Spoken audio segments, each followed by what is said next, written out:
तो आज देखो बच्चे हम जानेंगे, कल हमने आपको बताया था कि जो ऊर्जा क्षय होती है, हम चैप्टर हमारा कौन चल रहा है, विद्युत धारा का ऊष्मीय प्रभाव। तो जो ऊर्जा क्षय होती है, तो उस ऊर्जा क्षय को हम किन सूत्रों के द्वारा मापते हैं, उन सूत्रों को कल हमने बताया था। और उसको ऊर्जा को हम ऊष्मा में कैसे बदलते थे, तो H से प्रदर्शित करते थे, है ना, और भाग 4.2 का हम उसमें देते थे सभी सूत्रों में। ठीक, तो कल हमने वो आपको समझाया था। आज एक ये और नई चीज़ है, ये है इलेक्ट्रॉन वोल्ट। ये क्या होता है बच्चों, तो ये भी इसका अगर नाम देखोगे, नाम है इलेक्ट्रॉन वोल्ट। तो आपसे क्वेश्चन पूछता है इलेक्ट्रॉन वोल्ट किसका मात्रक है, तो अधिकतर बच्चे यहाँ पे गलती करते हैं। वोल्ट शब्द आया है तो इसका मतलब वोल्ट विभव, यानी ये विभव का मात्रक होगा या विभवांतर का मात्रक होगा। जब पेपर देता है तो उसमें ये ऑप्शन जरूर देगा, विभव का, ठीक, ऊर्जा का, कार्य का, ऐसे दे देगा। तो बच्चों यहाँ पे आपको ये याद रखना है कि बिल्कुल याद करके रखना है, 1 वोल्ट जो होता है ये मात्रक है किसका, ऊर्जा का मात्रक है। काय का बच्चा है, ऊर्जा का। और ये ऊर्जा का बहुत ही छोटा मात्रक है। कितना छोटा मात्रक है ये भाई, बात समझ रहे हो, कितना छोटा मात्रक है ये, हम इसको देख लेते हैं। बात समझ पा रहे हो बच्चों, देखो इधर हमने आपको विभव की परिभाषा बताई थी, आप लोगों को याद होगी। क्या बताया था विभव, एकांक धन आवेश को अनंत से किसी विद्युत क्षेत्र में लाने पे जो कार्य करना पड़ता है उससे ही हम क्या कहते हैं, उस बिंदु पर विभव कहते हैं। यही तो बताया था।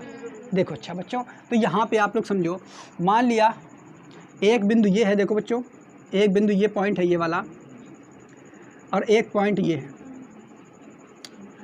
ठीक बच्चों। अब यहाँ पे देखो हम मान लेते हैं ये वाला जो पॉइंट है, ये वाला जो बिंदु है, इधर ध्यान से समझो, इस पे जो विभव है वो है 2 वोल्ट। कितना है बच्चों, 2 वोल्ट। और ये वाला जो पॉइंट है इस पे विभव है 1 वोल्ट। कितना है बच्चों, 1 वोल्ट। ठीक, इस पे विभव कितना है बच्चों, 2 वोल्ट है। इस पे विभव कितना है, 1 वोल्ट है। यानी इन दोनों के बीच अगर हम कह दें बच्चों विभव का अंतर कितना है, यानी विभवांतर कितना है, इन दोनों बिंदुओं के बीच अगर हम कह दें बच्चों विभवांतर कितना है, तो तुम क्या बताओगे, 1 वोल्ट ही तो होगा।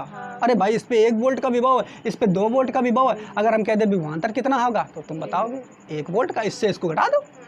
ठीक, अच्छा अब बच्चों करना क्या है हमको, यहाँ पे देखो ये विभव उच्च विभव है, ये विभव निम्न विभव है। तो जो विभव उच्च विभव से होता है उसको हम धन से प्रदर्शित कर लें, और जो निम्न पे होगा उसको हम ऋण से प्रदर्शित कर लें। क्लियर।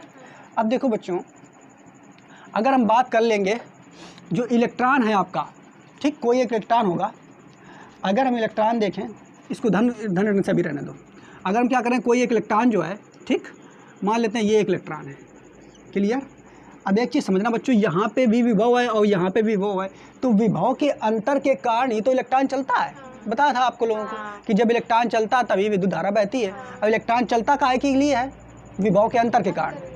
बात समझ रहे हो। वो देखते से पानी का टंकी वाला उदाहरण हमने आपको बताया था, याद होगा कि पानी का जो तल होता है वो ऊंचे तल से पानी नीचे तल की ओर जाता है। ऐसे इलेक्ट्रॉन भी जो होता है, इलेक्ट्रॉन जो भी होता है, यहाँ से आप देखोगे तो ये इस विभव के अंतर को कम करने के लिए वो दौड़ पड़ता है। क्या करता है बच्चों, विभव के अंतर को कम करने के लिए इलेक्ट्रॉन जो है वो चलने लग जाता है। इतनी बात समझ पा रहे हो कि नहीं। अच्छा देखो बच्चों, तो जब इलेक्ट्रॉन चलेगा तभी विद्युत धारा बहेगी। लेकिन अगर अभी आपको हमने बताया ये वाला सिरा प्लस मान लेते हैं, ये वाला सिरा माइनस मान लेते हैं, तो हमने आपको एक बात बताई बच्चों कि जो विद्युत धारा होती है वो हमेशा सदैव प्लस सिरे से माइनस सिरे की ओर बहती है। प्लस सिरे से माइनस सिरे की ओर बहती है, जानते हैं ना।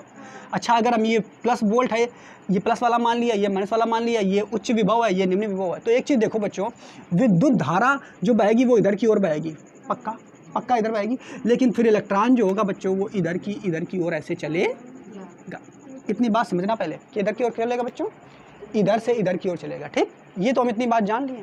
अच्छा एक चीज़ और बताओ बच्चों, जैसे इलेक्ट्रॉन जो है आपका, ये वाला अगर हम प्लस सिरा मान लेते हैं, ये वाला माइनस सिरा मान लेते हैं, अगर हम इलेक्ट्रॉन को इधर से इधर की ओर लाएं, अब ये प्लस सिरा ये वाले कॉन्सेप्ट तो हम जान चुके हैं, इलेक्ट्रॉन चलेगा क्यों, विभवांतर के अंतर के कारण ही चलेगा। ये हमने पिछली बार ही बताया था।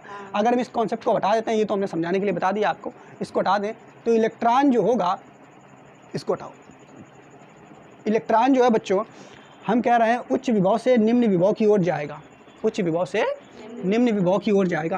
तो इलेक्ट्रॉन जो है तुम्हारा उच्च विभव से निम्न विभव की ओर जाएगा। तो एक चीज़ देखो, इलेक्ट्रॉन को उच्च विभव से निम्न विभव की ओर जाने में कुछ ना कुछ तो कार्य करना पड़ेगा। समझो क्या बताया, इलेक्ट्रॉन को ऊंचे विभव से नीचे विभव की ओर ले जाने में तुम्हें कुछ ना कुछ कार्य करना पड़ेगा। जैसे जैसे हमने विभव की परिभाषा बताई थी आपको बच्चों, अनंत से उसको किसी बिंदु तक लाने में कार्य करना पड़ रहा था कि नहीं, ऐसे इस इलेक्ट्रॉन को यहाँ से यहाँ तक जाने में कुछ कार्य करना पड़ रहा है। तो जो ये कार्य करना पड़ रहा है बच्चों, इसी को हम 1 इलेक्ट्रॉन वोल्ट कहते हैं। बात समझ पा रहे हैं? क्या बताया, किसी इलेक्ट्रॉन को एक बिंदु से दूसरे बिंदु तक ले जाने में जो कार्य करना पड़ता है या किया जाता है, उसी को हम 1 इलेक्ट्रॉन वोल्ट कहते हैं, जबकि उन दोनों बिंदुओं के बीच विभवांतर 1 वोल्ट का हो। बात समझ पाए?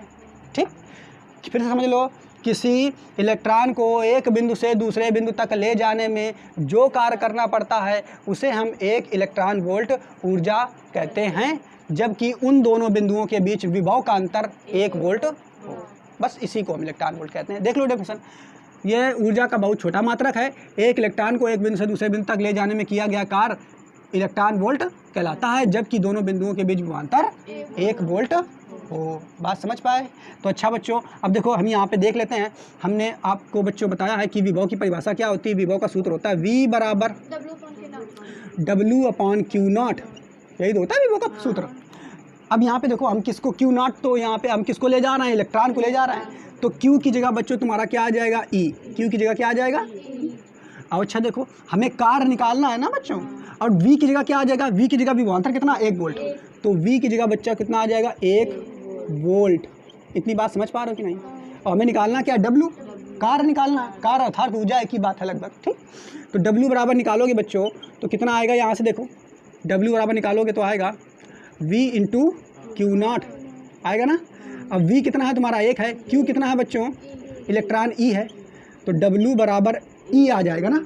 W बराबर E आ जाएगा। और W बराबर E का अब मान रख दो, आवेश का मान कितना होता है, इलेक्ट्रॉन का मान रख देंगे, कितना होता है 1.6 × 10⁻⁻19।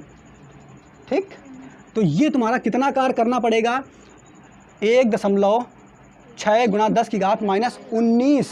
ठीक है बच्चों, और इसका मान लिखोगे अगर, तो ये मान आएगा तुम्हारा किस में, काय में रखोगे, तो ये देखो इधर इसका मान रख दो, इसका मान इधर रखोगे तो इसका नाम है वोल्ट इंटू आवेश का मात्रा क्या होता है, कूलाम। ठीक है, कितना कार्य करना पड़ेगा, तो इतना कार्य हमें करना होगा। बात समझ पाए कि नहीं? देखो अच्छा, तो यहाँ पे आप देखोगे बच्चों 1.6 × 10⁻⁻19 वोल्ट इंटू कूलाम। अब ये वोल्ट इंटू कूलाम जो होता है बच्चों, इसी को हम जूल कह देंगे। क्या कह देंगे, जूल। यहाँ से देखोगे ये जूल W है ना, W, इसका गुणा करोगे तो वोल्ट इंटू कूलाम, और W जूल का मात्रक होता है जूल, तो इसकी जगह हम जूल लिख देंगे, तो आ जाएगा 1.6 × 10⁻⁻19 जूल। और ये W चल रहा है, तो W ये तुम्हारा है क्या, ये है क्या, इलेक्ट्रॉन वोल्ट ही तो है। तो W की जगह आप लिख सकते हैं 1 इलेक्ट्रॉन वोल्ट जो होगा, 1 इलेक्ट्रॉन वोल्ट ऊर्जा जो होगी, या 1 इलेक्ट्रॉन वोल्ट जो होगा वो बराबर होगा 1.6 × 10⁻⁻19 जूल के बराबर होगा। देखो बच्चों ध्यान से समझ लो आप लोग। सबसे पहले हम इलेक्ट्रॉन वोल्ट की परिभाषा जान चुके हैं कि यदि किसी इलेक्ट्रॉन को एक बिंदु से दूसरे बिंदु तक ले जाएं तो जो कार्य करना पड़ता है उसे हम 1 इलेक्ट्रॉन वोल्ट कहते हैं, जबकि दोनों बिंदुओं के बीच विभवांतर कितना हो, 1 वोल्ट का हो। तो यहीं पे हमने वही सूत्र में मान रखना शुरू कर दिया बच्चों। Q बराबर E ले लिया, V बराबर 1 वोल्ट ले लिया, रखा मान बेटा। W बराबर निकाल करके, W बराबर निकालेंगे तो इधर गुणा में चला जाएगा, V × Q0। W बराबर निकाला तो V की जगह 1 आ गया बच्चों, देखो V की जगह 1 है तो 1 वोल्ट आ गया। E का मान जो Q है वो E के बराबर है, E यानी इलेक्ट्रॉन के बराबर है, तो इलेक्ट्रॉन रख दिया। ठीक बच्चों, तो W बराबर निकालेंगे अब, और W तुम जान ही रहे हो इलेक्ट्रॉन वोल्ट चल रहा है, कार है ना, ये इलेक्ट्रॉन वोल्ट के बराबर है। अच्छा, अब ये करेंगे तो एक इसका मान 1 रख दिया, गुणा E का मान रख दिया। E का मान आपका कितना, 1.6 × 10⁻⁻19, और ये 1 तो 1 के साथ गुणा करोगे तो ना आ जाएगा। और ये V जो है, V वोल्ट इसका मात्रक था, इसका तो वोल्ट आ गया, और E जो है आवेश का मात्रक है, 1.6 इस कूलाम का मात्रक आ गया।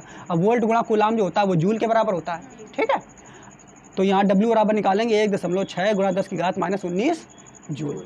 तो ये जो W है ये कितना है बच्चों, 1 इलेक्ट्रॉन वोल्ट, और 1 इलेक्ट्रॉन वोल्ट जो होता है वो 1.6 × 10⁻⁻19 जूल के बराबर होता है। तो प्रश्न में कभी कभी ये पूछ लेता है कि 1 इलेक्ट्रॉन वोल्ट कितने जूल के बराबर होता है, तो आपको याद रखना है 1 इलेक्ट्रॉन वोल्ट जो होता है वो 1.6 × 10⁻⁻19 जूल के बराबर होता है। तो इसको भी आप जल्दी से नोट कर लो। अब जो हमारा टॉपिक है बच्चों वो है विद्युत सामर्थ्य ठीक है। तो विद्युत सामर्थ्य क्या होती है इसको समझिए पहले। विद्युत सामर्थ्य समझने से पहले हमें सामर्थ्य जानना होगा क्या होता है। सामर्थ्य या क्षमता, ठीक है, किसी व्यक्ति की कार्य करने की क्षमता, है ना, ये क्या होती है। तो देखो बच्चों, ये क्षमता जो है कक्षा 9 में आपको पढ़ाया गया था, क्षमता या फिर सामर्थ्य क्या होता है। ये देखो बच्चों, क्षमता या सामर्थ्य बराबर क्या होता है, कार्य बटे समय। क्या होता है सूत्र बच्चों, कार्य बटे समय। या फिर क्षमता को हम P से प्रदर्शित करते हैं, कार्य को W से प्रदर्शित करते हैं और समय को T से प्रदर्शित करते हैं। इसको समझ लेते हैं पहले बच्चों, फिर हम इसको समझाएंगे, ठीक है। तो देखो बच्चों, कार्य या क्षमता क्या होती है इसको समझिए। जैसे हमने मान लो 2 व्यक्ति ले लिए, ठीक, एक मोटा व्यक्ति है, थोड़ा सा ताकतवर है, एक पतला दुबला पतला व्यक्ति है, और दोनों व्यक्तियों से हमने क्या कह दिया कि आपको क्या करना है, इमारत है, उस इमारत पे बाल्टियों में पानी भर करके ऊपर चढ़ाना है। लेबर है, उनको बाल्टियों में पानी भर करके ऊपर चढ़ाना है। तो जो ये दुबला वाला व्यक्ति हुआ और एक ये मोटा है ना, ये मोटा व्यक्ति है, ये दुबला पतला है बेचारा, ठीक। तो देखो बच्चों, ये मोटा वाला है और ये दुबला पतला वाला है। तो देखो इसने, ये जो पतला वाला है भाई, इसकी क्षमता कम है। ये 1 घंटे में 1 घंटा का समय दिया और ये 1 घंटे में केवल और केवल 10 बाल्टी जो है पानी ऊपर चढ़ा पाया, ठीक। और जो ये थोड़ा ताकतवर था, हष्ट-पुष्ट था, तो इसने 1 घंटे में 20 बाल्टी पानी ऊपर चढ़ा दी। बात समझना, दोनों को काम हमने समान दिया था। काम क्या दिया था इनको, पानी को बाल्टी में ऊपर से ऊपर चढ़ाना। समय भी समान है। इसने 1 घंटे में 10 बाल्टी चढ़ाई, इसने 1 घंटे में 20 बाल्टी चढ़ाई। अब हम ये कहें किसकी शक्ति ज़्यादा है, किसकी क्षमता ज़्यादा है, तो तुम तुरंत कह दोगे मोटे वाले की ज़्यादा है? कह दोगे कि नहीं? हाँ। क्यों? क्योंकि इसने 1 घंटे में 20 बाल्टी चढ़ाई है ना, तो इसकी सामर्थ्य, क्षमता, शक्ति ज़्यादा है। और इसकी दुबले पतले वाले की बेचारे की 1 घंटे में 10 ही चढ़ा पाया है, कम काम कर पा रहा है उतने समय में, ठीक है। तो इसकी क्षमता, शक्ति तुम कहोगे कम है। बात समझ पा रहे हो? तो शक्ति या क्षमता को हम काहे से नापते हैं? कोई भी काम अगर दिया जाए, कोई भी काम करने के लिए दिया जाए, अब फिक्स समय दिया जाए, फिक्स का समय मतलब जानते हो ना, निश्चित समय दिया जाए, तो निश्चित समय में कोई व्यक्ति कितना ज़्यादा काम कर ले रहा है, निश्चित समय में कोई व्यक्ति कितना ज़्यादा काम कर ले रहा है, वही उसका सामर्थ्य कहलाता है। बात समझ पा रहे हो कि नहीं? तो इसकी परिभाषा क्या होती है? देखो बच्चों, एकांक समय में, एकांक समय में किया गया कार्य, किया गया कार्य क्षमता कहलाती है, क्षमता या सामर्थ्य कहलाती है, ठीक है बच्चों। एकांक समय में किया गया कार्य क्षमता या सामर्थ्य कहलाती है, ठीक बच्चों। बात समझ पा रहे हैं नहीं? कि एकांक समय में मतलब दिया गया 1 घंटे में उसने कितना काम कर दिया और दूसरे ने कितना कर दिया उसी घंटे में। तो 1 घंटे में कोई कितना काम कर रहा है, कितना ज़्यादा काम कर रहा है, क्षमता उसकी ज़्यादा होगी। जो जितना कम करेगा उसकी क्षमता उतनी कम होगी। तो एकांक घंटे में किया गया कार्य क्या कहलाता है? क्षमता कहलाता है। बात समझ पा रहे हो नहीं? क्षमता या फिर शक्ति कहलाती है। बात देखिए, ठीक। तो P बराबर W/T। एकांक शब्द जिसके लिए आता है वो नीचे रहता है। एकांक समय आया है, समय नीचे रहेगा, किया गया कार्य ऊपर रहेगा। एकांक समय में किया गया कार्य क्षमता कहलाती है। P बराबर W/T सूत्र इसका होता है बच्चों। इतना हमें समझ में आ गया क्षमता क्या होती है। अब हम जानेंगे विद्युत सामर्थ्य, क्षमता या शक्ति। अब हम विद्युत की शक्ति या सामर्थ्य जानेंगे, ठीक। तो देखो बच्चों, अच्छा बच्चों, अब हम जानेंगे विद्युत सामर्थ्य के बारे में, है ना। सामर्थ्य तो हम जान चुके हैं, यानी एकांक समय में दिया गया कार्य कोई कितनी जल्दी कर ले रहा है, कितना ज़्यादा कर ले रहा है, वही उसकी क्षमता कहलाती है। एकांक समय में किया गया कार्य क्षमता कहलाती है। लेकिन यहाँ विद्युत का कार्य क्या है बच्चों? विद्युत का कार्य तो मान लेते हैं ये हमारा विद्युत परिपथ है बच्चों। देखो इधर, ये हमारा विद्युत परिपथ है, ये बल्ब लगा हुआ है, ठीक। और इससे हमने बैटरी जोड़ दी है, ठीक है बच्चों। और एक और विद्युत परिपथ हम बना देते हैं, ये यहाँ भी बल्ब लगा हुआ है और इससे भी हमने बैटरी वही वाली जोड़ी, जितनी बड़ी इसमें थी उतनी बड़ी इसमें थी, ठीक बच्चों। अब दोनों को हम जला रहे हैं इसको। और ये देखो, ये तुम्हारा 500 वाट का बल्ब है। कितने वाट का बच्चों? 500 वाट का बल्ब है। वाट तो जानते हो, बल्ब में लिखा रहता है। और ये वाला जो बल्ब है, छोटा वाला जो बल्ब है, और ये हमारा LED है, LED। और ये 20 वाट की है। कितनी वाट की है बच्चों? 20 वाट की। अब देखोगे यहाँ पे बैटरी हमने सेम लगाई है, ठीक। अब इनको हम 1-1 घंटे के लिए जला रहे हैं। कितने के लिए जला रहे हैं? 1 घंटे के लिए। इसको भी 1 घंटे के लिए, समय एकांक है ना। तो देखो बच्चों ये करेगा क्या, 1 घंटे के लिए इसको भी जला रहे हैं, 1 घंटे के लिए इसको भी जला रहे हैं, ठीक। ये क्या करेगा, 1 घंटे में पूरी बैटरी को ख़त्म कर देगा, डिस्चार्ज। ये 1 घंटे में बैटरी को ख़त्म नहीं कर पाएगा। ये बैटरी को और जलाते रहो, ये 5 घंटे में ख़त्म कर पाएगा, समझ लो, ठीक। तो 1 घंटे में अगर इसने बैटरी को ख़त्म कर दिया, इसका मतलब ये हुआ कि ये वाला जो बल्ब है पहले वाला, ये जो है ऊर्जा को ज़्यादा से ज़्यादा बर्बाद कर रहा है। बात समझ पा रहे हो कि नहीं? तो यहाँ पे आप देखोगे क्या, जो विद्युत परिपथ है, विद्युत परिपथ का काम क्या है, ऊर्जा को बर्बाद करना। विद्युत परिपथ का कार्य क्या है, ऊर्जा से काम लेना ना है, ऊर्जा को क्षय करना है कि नहीं, ऊर्जा को क्षय करना है ना। तो ये वाला बल्ब ज़्यादा ऊर्जा को क्षय कर रहा है और ये वाला बल्ब जो है ऊर्जा को कम क्षय कर रहा है। तो 1 घंटे में इसने ज़्यादा ऊर्जा को क्षय किया होगा, इसने 1 घंटे में कम ऊर्जा को क्षय किया होगा। बात समझ पा रहे हो नहीं? तो इसने 1 घंटे में ज़्यादा काम कर दिया कि नहीं? भाई परिपथ का काम क्या है, विद्युत का, ऊर्जा का क्षय करना। तो इसने 1 घंटे में ज़्यादा ऊर्जा को क्षय किया है, इसने 1 घंटे में कम ऊर्जा को क्षय किया है। तो सामर्थ्य किसकी ज़्यादा होगी, इसकी किसकी? पक्का इसकी ज़्यादा होगी। तो एकांक समय में 1 घंटे में इसने ज़्यादा ऊर्जा को क्षय किया है, इसने कम ऊर्जा को क्षय किया है, तो मतलब सामर्थ्य इसकी ज़्यादा होगी। बस इसी अकॉर्डिंग हम इसकी परिभाषा लिख लेते हैं। देखो इधर परिभाषा क्या होती है, देखो इधर। तो यही बात है, देखो बच्चों क्या बताया, यदि किसी विद्युत परिपथ में t सेकंड में है ना, वहाँ पे हम 1 घंटा ले रहे थे, वही समय हमने यहाँ पे क्या ले लिया, t सेकंड में W जूल ऊर्जा व्यय हो रही है।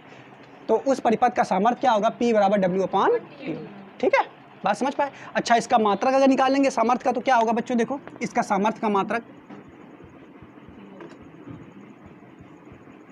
विद्युत सामर्थ्य का मात्रक है ना बच्चों, तो मात्रक निकालेंगे तो क्या आएगा, तो P का मात्रक निकालना हमें ना, तो W का मात्रक लिखेंगे। तो W का मात्रक बच्चों क्या होता है, जूल। समय का मात्रक क्या होता है, सेकेंड। तो इसका मात्रक क्या होगा, जूल बटे सेकेंड। और जूल बटे सेकेंड को ही वाट कहते हैं, जूल बटे सेकेंड को ही हम बच्चों क्या कहते हैं, वाट। इसी को हम वाट कह देते हैं। ठीक, क्या कह देते हैं बच्चों, वाट। तो यहाँ पे आप देखोगे विद्युत सामर्थ्य का मात्रक क्या होता है, वाट, और वाट को हम क्या कहते हैं, जूल बटे सेकेंड। इतना समझ में आया। अच्छा बच्चों, अब इसके बाद देखें, अगर हम आपसे कह दें बच्चों, 1 वाट कितना ऊर्जा होता है, यानी 1 वाट अगर का बल्ब है तो इसका मतलब क्या है, अगर 1 वाट की कोई भी चीज़ है तो उसका मतलब क्या है। ठीक है, तो 1 वाट से तात्पर्य, देखो बच्चों, 1 वाट से क्या तात्पर्य है, तो 1 वाट से क्या तात्पर्य है बच्चों, देखो इधर हमें ये सूत्र मालूम है ना, तो P की जगह हम रखेंगे बच्चों P, देखो ये सूत्र है हमारा, P बराबर W/T, ये होता है ना बच्चों, P बराबर W/T। तो P की जगह हम रखेंगे 1 वाट, क्या रखेंगे बच्चों, वाट, बराबर W की जगह रखेंगे 1 जूल और बटे 1 सेकेंड। ठीक है, तो इसका मतलब क्या हुआ बच्चों, देखो यदि कोई विद्युत परिपथ 1 सेकेंड में, यदि कोई विद्युत परिपथ 1 सेकेंड में 1 जूल ऊर्जा को व्यय कर रहा हो, खर्च कर रहा हो, तो उस विद्युत का सामर्थ्य जो होता है 1 वाट होता है। जैसे 100 वाट का बल्ब जो होता है बच्चों, तो उसका मतलब क्या हुआ, वो 100 वाट का जो बल्ब है 1 सेकेंड में 100 जूल ऊर्जा को बर्बाद कर रहा है। ठीक है बच्चों, 1 सेकेंड में कितना बर्बाद कर रहा है, 100 जूल। और जो तुम्हारा LED होता है 20 वाट की या 5 वाट की, तो इसका मतलब 1 सेकेंड में केवल और केवल वो 5 जूल जो है ऊर्जा को बर्बाद कर रहा है। ठीक, इसीलिए 100 वाट का जो बल्ब होता है वो ज़्यादा 1 सेकेंड में, उतने ही समय में ज़्यादा ऊर्जा बर्बाद करता है। ठीक है, अब वो 1 सेकेंड में कम ऊर्जा को बर्बाद करता है LED। बात समझ रहे हो। तो इसीलिए जो है बल्ब का उपयोग कम किया जाता है। क्यों, क्योंकि वो 1 सेकेंड में ऊर्जा विद्युत बहुत ज़्यादा खर्च करता है, और जबकि तुम्हारा जो LED होता है वो 1 सेकेंड में कम से कम ऊर्जा को खर्च करता है। ठीक है, तो 1 वाट का मतलब ये है। बात समझ पाए, नोट करो इसे। देखो लिखा हुआ, यदि किसी विद्युत परिपथ में 1 जूल ऊर्जा प्रति सेकंड व्यय हो रही हो तो उस परिपथ की सामर्थ्य जो होगी 1 वाट होगी। क्लियर। अब देखो जो ये आपके सूत्र हैं, ये P बराबर W/T, इसको थोड़ा सा हम विभवांतर और धारा के पदों में हम बदल देते हैं। किसके पदों में बच्चों, विभवांतर और धारा के पदों। तो देखो कल हमने आपको बच्चों व्यय जो ऊर्जा होती है, व्यय ऊर्जा के संबंध में आपको एक सूत्र बताया था। क्या बताया था सूत्र, आप लोगों को याद होगा बच्चों, क्या बताया था, W बराबर VIT बताया था कि नहीं। जो व्यय ऊर्जा का सूत्र होता है वो क्या होता है बच्चों, W बराबर V इंटू आई इंटू टी। ये था ना, W बराबर व्यय ऊर्जा का सूत्र, ये भी तो होता है, और ये भी तो व्यय ऊर्जा ही है, ये भी तो व्यय ऊर्जा ही है, W वाली, ये वाली ऊपर वाली व्यय ऊर्जा, व्यय कार्य क्या और एक ही बात है, व्यय ऊर्जा है ना यहाँ पे, तो व्यय ऊर्जा ये भी और यहाँ भी, हमने व्यय ऊर्जा का सूत्र कल पढ़ा था। तो बच्चों अब हम ये W का मान उठा करके इस समीकरण में रख दें भाई, ठीक है। W बराबर VIT समीकरण एक में रखने पर, तो बच्चों जब इसमें रखेंगे तो P बराबर आपका सूत्र निकल के आएगा VI इंटू टी बटे टी से टी कट जाएगा, तो P बराबर VI, यानी एक सामर्थ्य का और सूत्र हमारा निकल के आ गया बच्चों। क्या निकल के आया, सामर्थ्य का सूत्र P बराबर V इंटू आई। और ये P बराबर V इंटू आई जो सूत्र है ये किसके पदों में है, तो विभव, विभवांतर और धारा के पदों में। तो चाहो तो ब्रैकेट में लिख लो, ये सूत्र जो है विभवांतर व धारा, ये लिख लेना, विभवांतर व धारा के पदों में, ठीक है। अब बच्चों इसको और बदल सकते हैं हम, कैसे, देखो इधर कैसे बदल सकते हैं बच्चों। P बराबर V को बदलें तो ओम के नियम से V बराबर IR हम पढ़े हैं, तो V की जगह हम IR लिख सकते हैं, तो बस यहाँ पे V की जगह हम IR लिख देंगे, तो V की जगह I इंटू R आ गया, इंटू I तो तुम्हारा चल ही रहा है बच्चों ऐसे।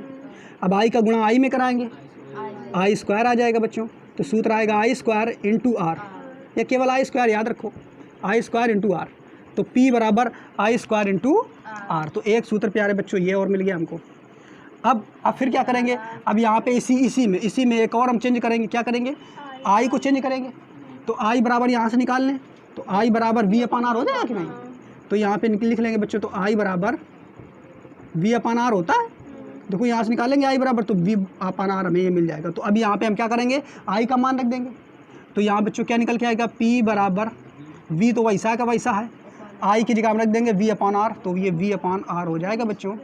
तो ये ऊपर हो जाएगा P बराबर, इधर लिख देते हैं, तो P बराबर V स्क्वायर अपान R, ठीक। तो ये भी आपका किसका सूत्र है बच्चों, ये भी आपका सामर्थ्य का सूत्र है, ठीक है। विद्युत सामर्थ्य या विद्युत शक्ति का सूत्र ये भी है, और ये सूत्र जो है बच्चों ये विभवांतर और प्रतिरोध के पदों में है। किसके पदों में बच्चों, विभवांतर और प्रतिरोध के पदों में। और ये वाला धारा विभवांतर और धारा के पदों में था, और ये वाला धारा और प्रतिरोध के पदों में। तो एक सूत्र ये मिल गया आपको, एक सूत्र ये मिल गया, एक सूत्र ये, और ये मेन वाला सूत्र आपको याद रखना है। ये याद रखना है, इसी की सहायता से आप ये बना लोगे, ठीक। बस करना क्या है, हमें याद रखना है व्यय ऊर्जा का सूत्र W बराबर V इंटू आई इंटू टी, ये हमें याद रखना है। बस सारे मान यहाँ पे रखते जाने हैं और हमें ये वाले सूत्र मिल जाएंगे बच्चों, ठीक है। और ये सभी मान जो हैं, ये सभी मान आएंगे बच्चों, तो सभी मान काहे में आएंगे, वाट में आएंगे। तो आप इसके लास्ट में आप चाहो तो वाट भी लिख सकते हो यहाँ पे, वाट वाट वाट, ठीक है, सभी वाट, ठीक। तो नोट कर लो बच्चों।